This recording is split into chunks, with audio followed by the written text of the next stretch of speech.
Hello, we're back to do more work.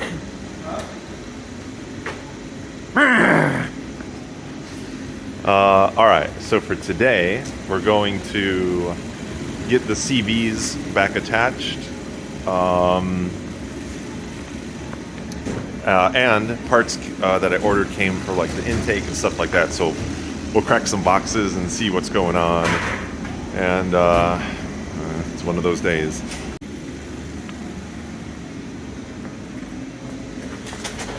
So here's the CVs. There's 1 and 2, and they will go into their cups somewhere over there.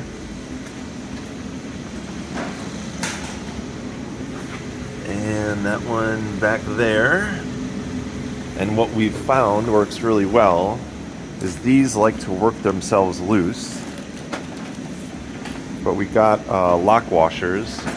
And we do that with the normal C washer that it comes with. And doing that last time, they were pretty good. Did we put Loctite on them too, or we just... No, we didn't put Loctite the second time around. Right.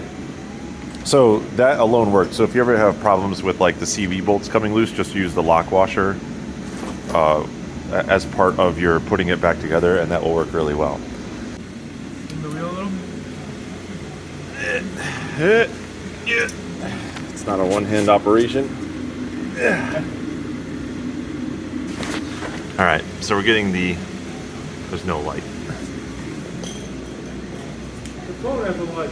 There's no light here. It's a waste of a video clip. You know what's funny? You said... Okay, so we're getting the CV up.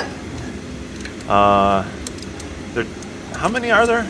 6? 12 point? 6, yeah. 12 point screws. We don't have a 12 point socket, so we're just using a 6 point, but it fits in there really snug, so I think we'll be okay. Then in terms of ordering stuff, I've got the power steering pieces that came in. I feel like I'm missing some though. Like not everything is there. So we'll see what's up. Then also the new clamps, hose, and pipe work for doing the new intake. So this should be about the right size to go to the turbo. And then union that, and then this will go kind of up. And then that pipe will take it out. And hopefully that pipe, that rubber pipe can make the turn, and it also gets bigger to connect to the air filter. So we'll see how all that goes. All right, we're getting those torqued in.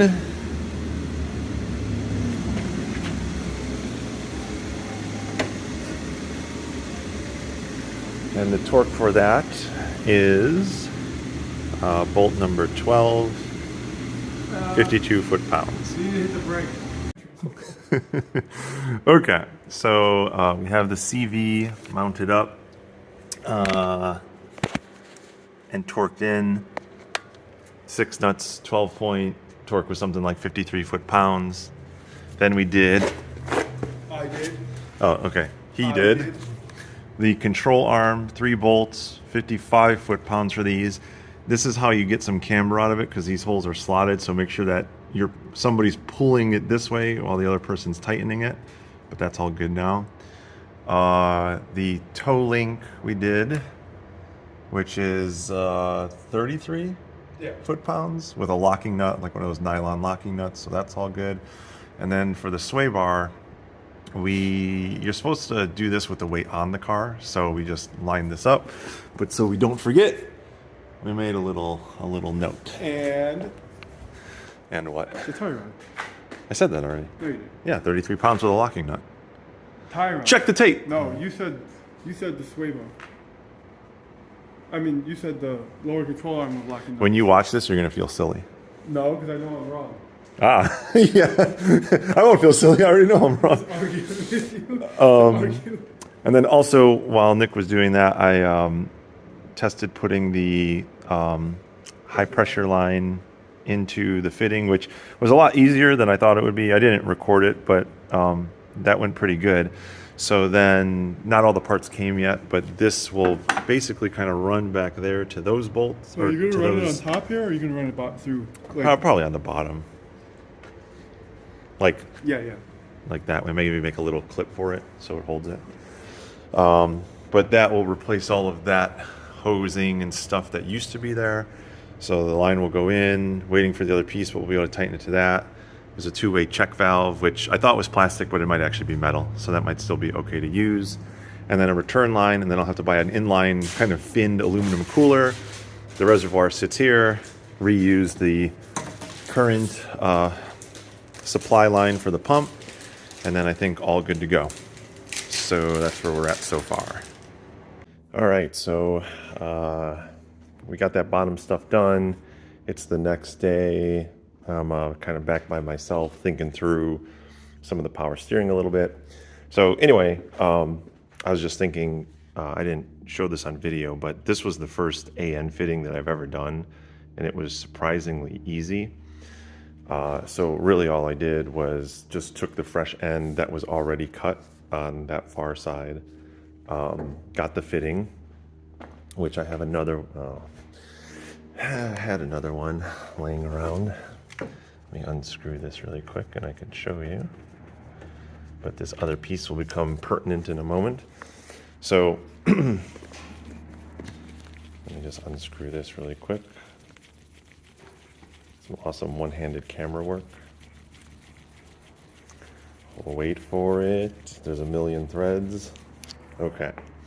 So it disassembles into two pieces.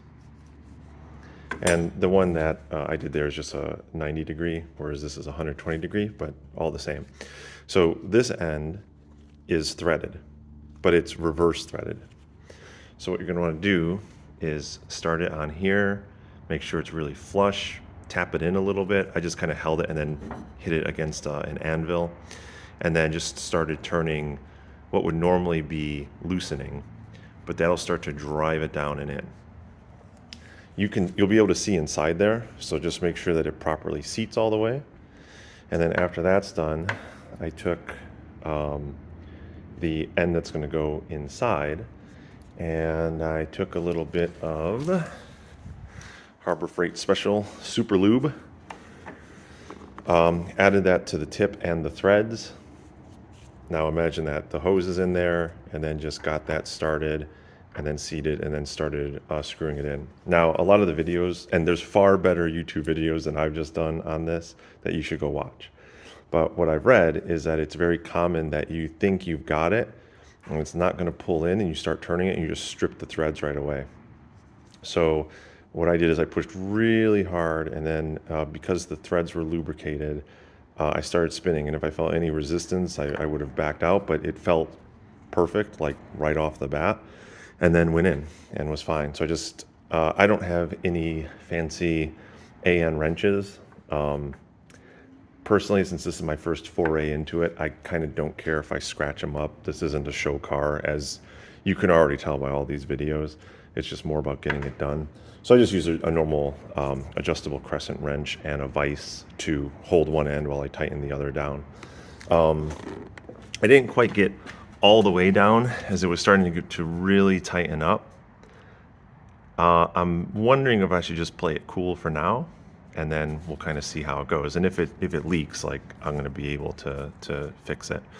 Also another thing, and this isn't tightened down, that's why it's wobbling, but I saw in other videos where people were doing AN replacements of their power steering, that there's often a gap here and people just roll with it.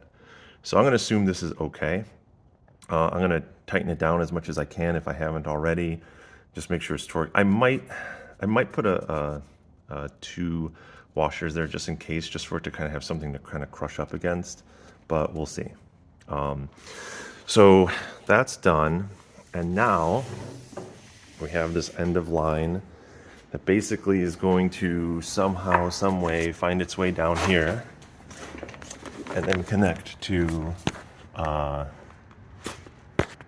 those are the two connections for the power steering. The upper connection is the return line, lower connection is the pressure line. Now, one thing I didn't measure to start off with was how much space was I going to have. Therefore, I could see where I set it down at. So in the original setup, there's a banjo bolt that goes through that hole, and it has a check valve in it. So I thought, well, why don't I just replace that with an AN fitting and then put the check valve separately? Little did I know, though, I could have ordered an AN banjo style end and reused the same bolt with the check valve in it. But I thought at this point it'd be a good experiment to just see what happens with the rest of this. Now, long story short, the issue is going to be, and I bought this end, which is an AN to AN connector. This is probably going to be a bit too long to connect to that lower one and stick out and have enough room to make a turn without bumping into the frame. So I think what I have to do is get a bend and then put this into that bend, and then connect it to the hose, which now is introducing like a whole bunch of connections and more opportunity for something to go wrong. But I really don't see another way to do this other than switching to the banjo bolt setup. And that's probably the smart thing to do, to be honest, but I'm not going to do it. So I have plenty of room here to kind of work.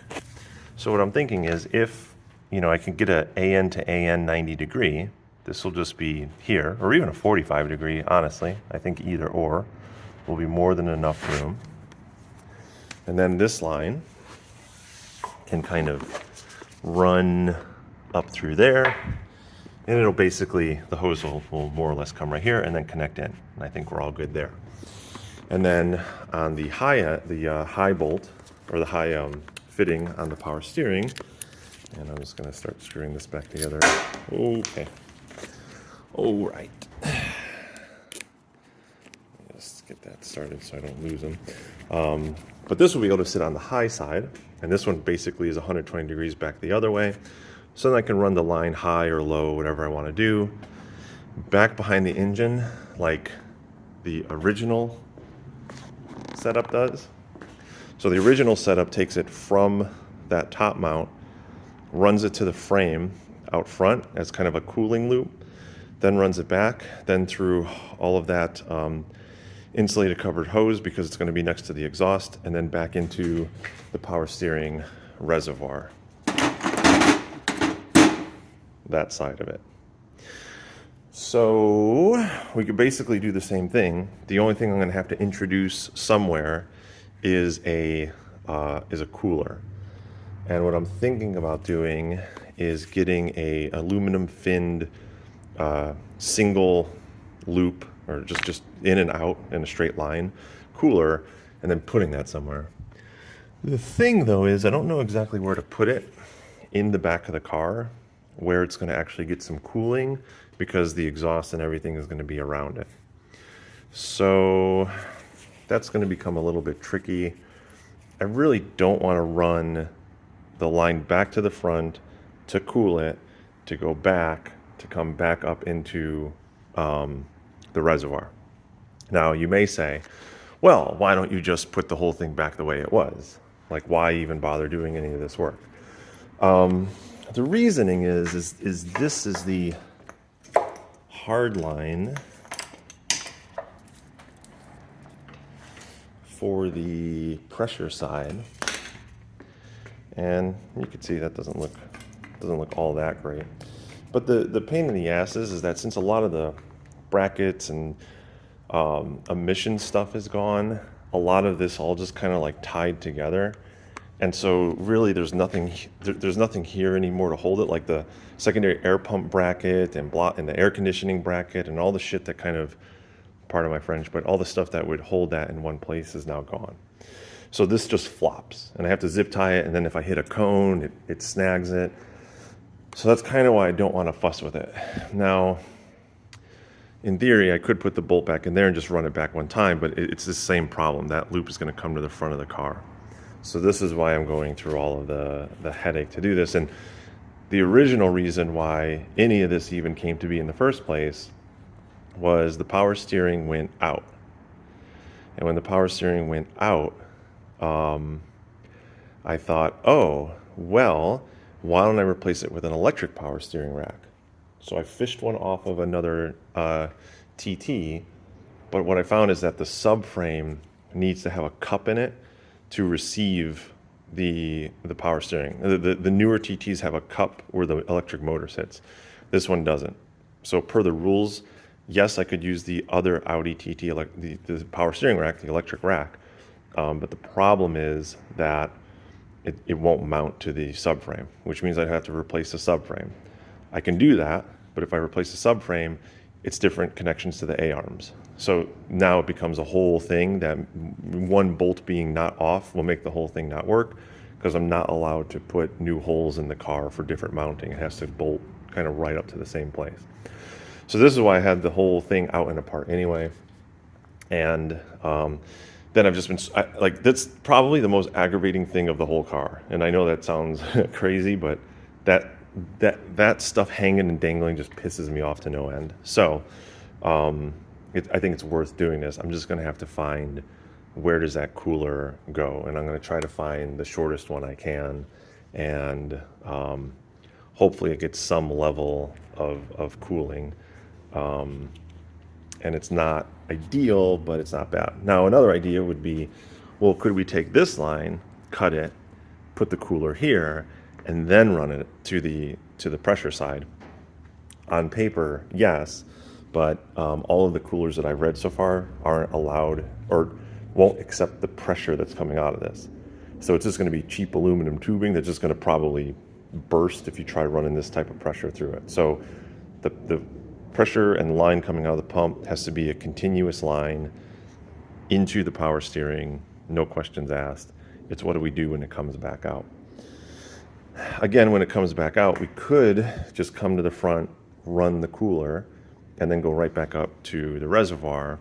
The only kind of pain in the ass there, though, is that the reservoir is expecting the line to come from the back. So now we're going to have this big fat line where we're trying to figure out, well, how do we loop, come and loop back around and make the right angle and blah, blah, blah, blah, blah. And I just think we'll end up kind of pinching it or doing something dumb. So that's kind of all the thinking with that right now. I don't know how critical it is for the power steering rack to have cooling.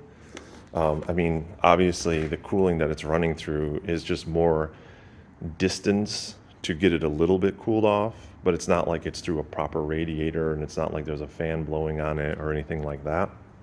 So maybe in theory, we could just run it right back to the reservoir. But my guess would be that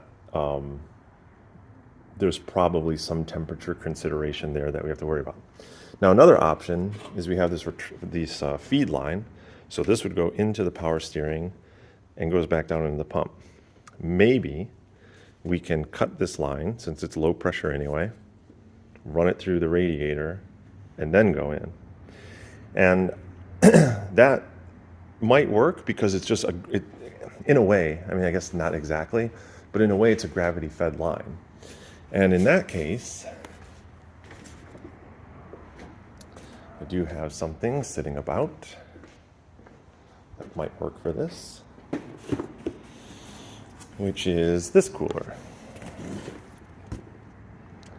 So maybe another option would be to just, maybe mount this here. So on the front end, it would kind of be back behind the radiator. It won't be in the way of the intercooler. It's probably way more cooling than it ever received from that. And then it just kind of goes through. I mean, I guess we could even mount it, like this or whatever. And it can go through and then come right back out and then go in. So that's a thought too.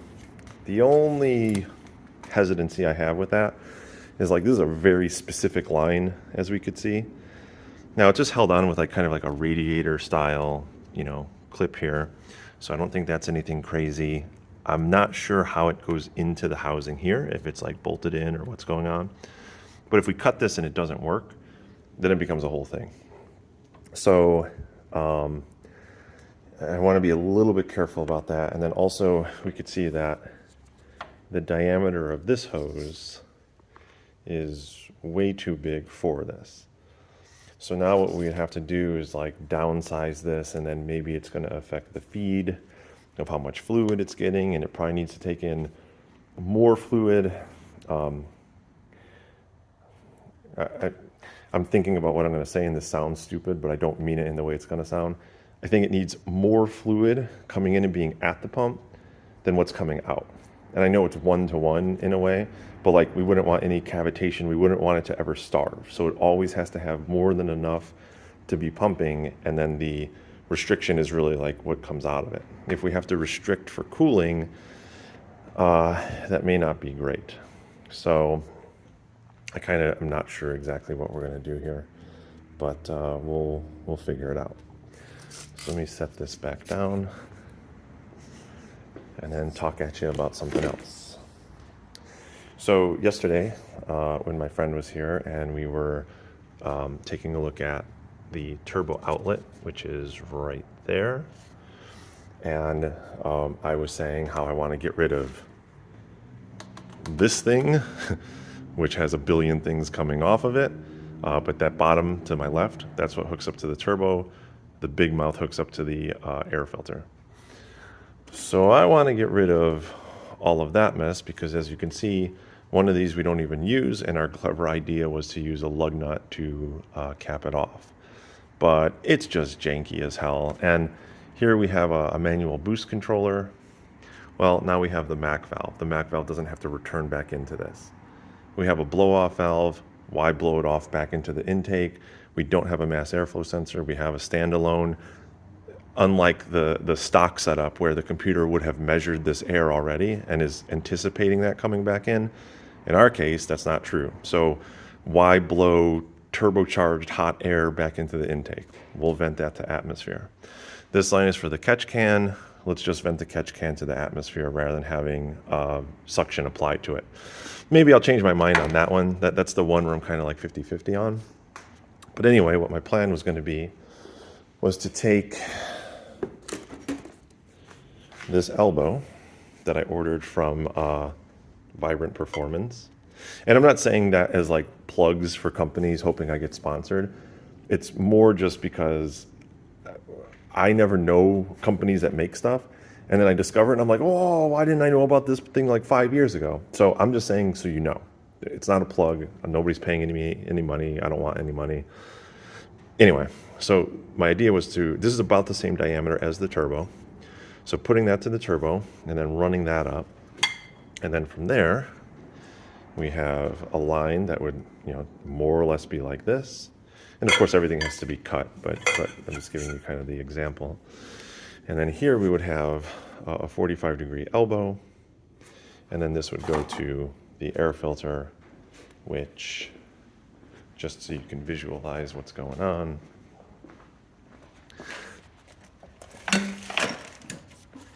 is here. This is the old MAF housing. I just left that as a coupler for the old, or for the air filter to the turbo intake pipe, but there's no actual sensor in there. I gutted that whole thing up. Okay.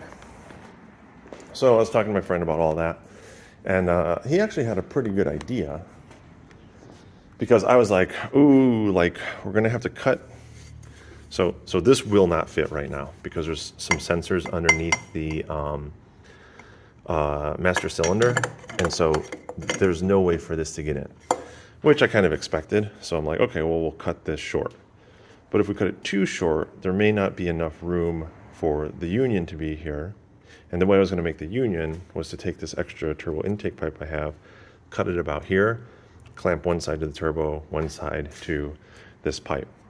But if we have to cut that really short, there may not be enough to grab onto, and then we're going to have two clamps like literally right next to each other, and it may not be sturdy. So I've been just kind of winging it, and you'll see a lot of the time that that's kind of my move is just like, screw it, let's just see what happens. Hopefully though, if you're doing something like this, you'll kind of go like, oh, that dumb guy, he should have like measured it better or done something smarter. So anyway, my friend pointed out, if the whole reason that you're doing this is to get rid of all this stuff, why don't you just cut it here? You could have a normal turbo connection, run the bend, and then from this point, put in the tube, and then run the elbow, and basically be in the same place that we were, except now we lose all of these T's, which we didn't need anyway. And I actually really, really, really like that idea. So now the question is, do I take the old forge pipe and do it to this one?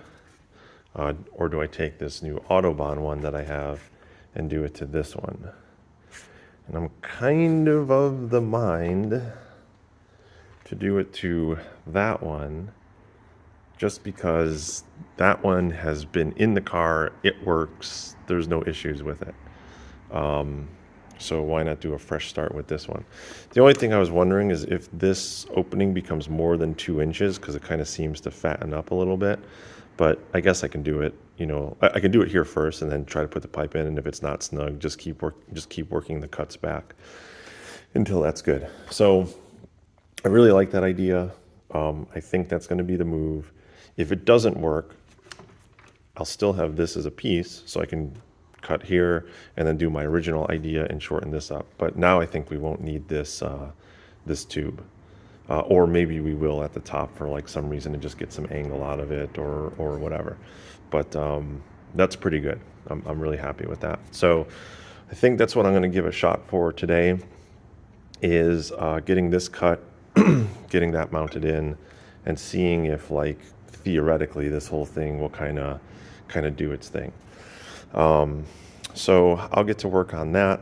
Another thing is I put these grounds on, and I was talking about how there's like a ground, like a little plastic castle that holds these. I did find one, so I might reassemble that, and then I'll bring it back to there. But anyway, that's like kind of the big updates. It's always nice when a package of parts come, because then I feel like we can make some real progress here. So I'll get to work on that and then be back. All right, so my method for getting that cut done is I took a razor and then just kind of separated it roughly, and then took my grinder, put an 80 grit wheel in here, and then I was just kind of like pressing it, trying to kind of get it as smooth as I can. It's got a little bit of an angle, so I might try to work that out a little bit, but it's coming along pretty good. So then we'll get this clamped up and see how it goes.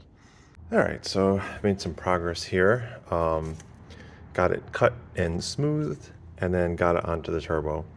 Don't let anybody tell you that's not a huge pain in the ass to do, but it is, because the master cylinder, and for whatever reason these brake lines decide to kind of bend and kick out and do their thing right where this has to run out. So there's no avoiding that. Like you could say, well, why don't you go straight and down and around or something like that, but the transmission bracket is there, and then there's sensors deep underneath the master cylinder, so it just kind of is what it is. But what we could tell is from the original setup to what this is doing, we're in the right place.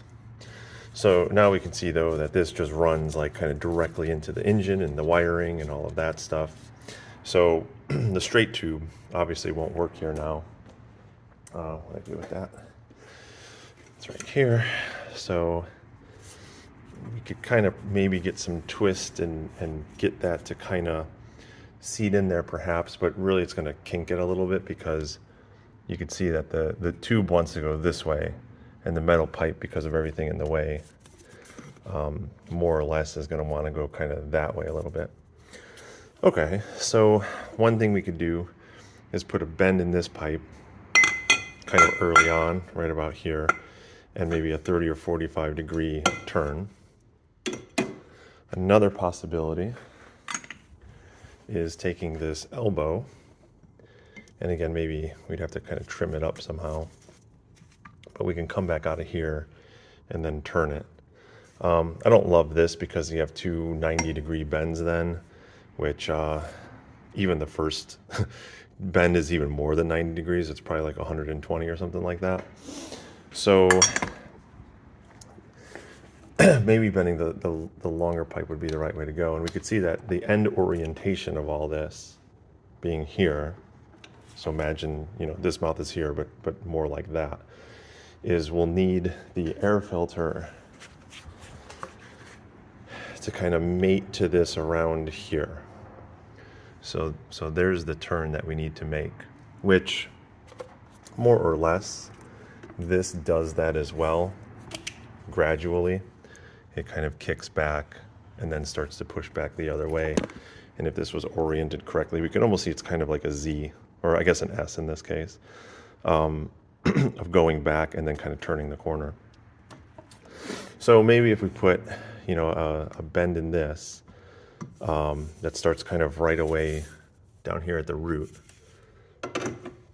kind of bend, and then we can do straight into this union and then the air box. And I guess just to kind of throw the air box on there too.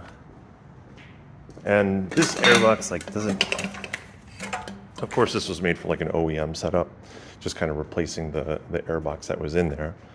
But we don't necessarily have to follow that rule anymore.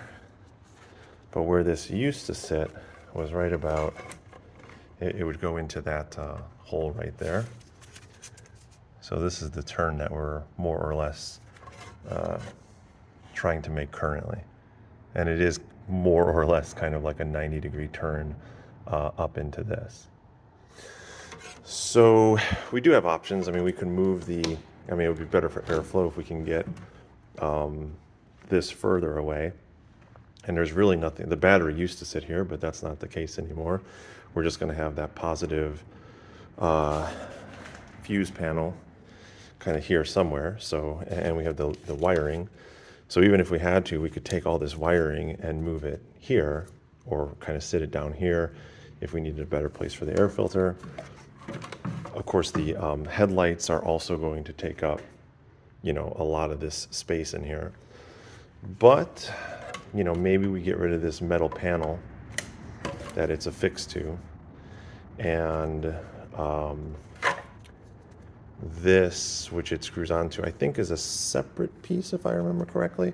So it could come out of this metal framework and then just be the air filter on its own, and then maybe we kind of build our own box to just be pulling air from back here behind the, oh, you can't see it. Back here behind the headlight. We have like a hole there that would be pulling it up from the fender or something like that. And then this will sit on here somehow, some way. It's big enough it's a tight fit, but if I threw some grease on there, I think this would wrap around there nicely. And then just kind of figuring out like what's the right way to like get that angle. I'll probably want to test fit the headlight to know how much room we have for this. And there's really nothing else that goes over here. So I kind of feel good about our spacing. We also have to worry about too the line that the air hose that runs back down to the intercooler. If I remember correctly, I think this goes, it might actually go down right away. The intercooler pipe comes up. It might run over this actually, underneath the headlight, and then into here. That seems about right. So again, I think we'll have some room to play here. But anyway, I'm gonna keep playing with this a little bit just to see what the test setup looks like. I don't think I won't be able to bend the pipe or anything today, but just kind of keep mocking it up. So in case I have to order something, I can go ahead and do it. All right, so I've been doing a little bit more playing with this, and I kind of feel like the move is to use the 90-degree bend to just immediately turn out of this, which again is not great. It's probably not great to be turning and turning. It might be better to have like a straight run, but the filter would normally kind of sit here anyway. And the normal tube, or the old tube, does have more of a straight run. But what I'm thinking is if we turn it right away, then we can have the the air filter kind of in this location. And then rather than using this bend, which maybe, depending on how this is oriented, it could still kind of sit like this and then have the air filter, especially depending on like how much I choke up on it. But I kind of took apart the air filter box and removed the actual filter piece, or what the filter screws to, on its own. And again, this is the old MAF sensor. And if I needed to make this shorter, I can remove this spacer. I would have to cut the mass airflow housing flush because it sits inside of this. But if I made that flush, I can shorten all of this if I need to. But this outer diameter is 3.125. The outer diameter of that pipe is 2 inches, so I would need to kind of upscale it one way or another. But basically, if we wanted to still use this bend, this would sit here. I think with the air filter, it would be way too long, seeing where the headlight rests at. But the alternate is, rather than using this, I could get something that scales this size up from 2 inch to 3.125, and then have this mounted here, and then the air filter just kind of sitting over here. And then if I wanted to, maybe I can build a little partition that kind of keeps the air filter separate from the rest of the engine bay, and then again can kind of suck air in from there. But I think either way, I can't really make too much progress or a decision on it now, because I think everything else in the car has to kind of get together first. So I think what we'll do is hold off on that, get the rest of the car together, and then nothing else is really going to be in the way here, and then just kind of figure out what that all looks like. So we'll pause on that. I probably need to get some more line for this, and I was missing a fitting. So I'm going to check to see if that fell out of the box or something. But if not, I'm going to have to reorder something for the power steering. I didn't quite get to that ground yet. There was something else I was thinking that I could do. So there's a secondary water pump that normally I've mounted to the cross member here, and the wiring for that, I had it separate where it was just in the car on a switch. But I think what I'm going to do now is wire that into a relay, and then again let the max control that. So when the power goes off, the after run relay will keep the box alive. The ECU will be powering the relay, and then the after run pump can just keep going while the car is off for 5 or 10 minutes, or until the coolant gets down to a certain temperature, or really whatever I want to set it up as. So I might do some work with that. I've traditionally had the water pump mounted just with zip ties on there, and it worked for what I needed it to. But maybe I'll kind of consider doing that a little bit more intelligently, or a more stable way of doing that. Even though I really can't shit on zip ties, I use them for everything, and they usually work great. Okay, so that's kind of the update with the air thing. I don't think I'll be able to reach a conclusion on it tonight, but I can certainly research, is there a silicone thing to go from 2 to 3.125? If so, we can run that. If not, we can do this. Now, I think that this outer diameter is 2.125 because it's a little, I can get a finger in there. So I might have to get a one of those like exhaust pipe stretchers, and see if I can get it in here and just flare this open a little bit. But I think that those start at an inner diameter of like 2.125, so that may not be an option. If it's not, then maybe I'll have to get like one of those bead making tools and then kind of stretch the bead out there. and then clamp it like right after that, so no air gets by.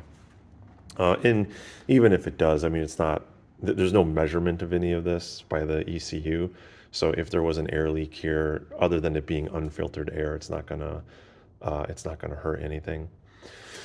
So that's that.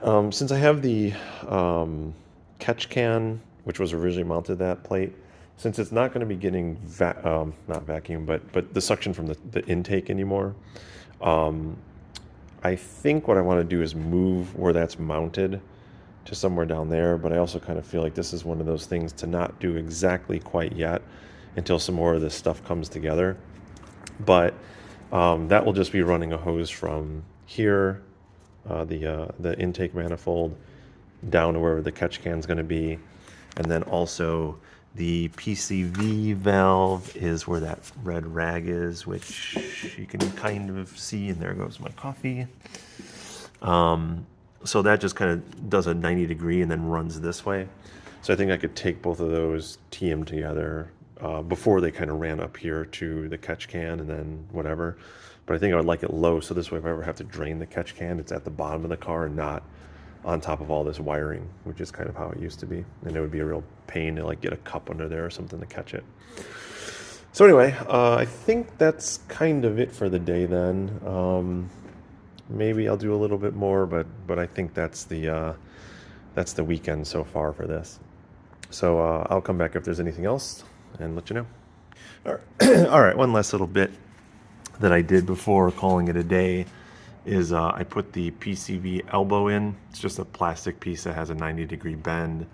It has kind of like a rubber seal that goes down into the hole, and then there's a clip that goes in and holds it. So the clip is just kind of like this, and it goes around it, and if you pull up, it'll feel pretty snug.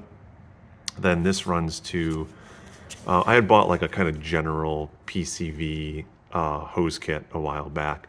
So we could see that it kind of comes out from the elbow. I have a rubber line connected to a T. I had to take apart those zip ties I had, kind of bunching all the coolant together because I forgot that this kind of runs in between those.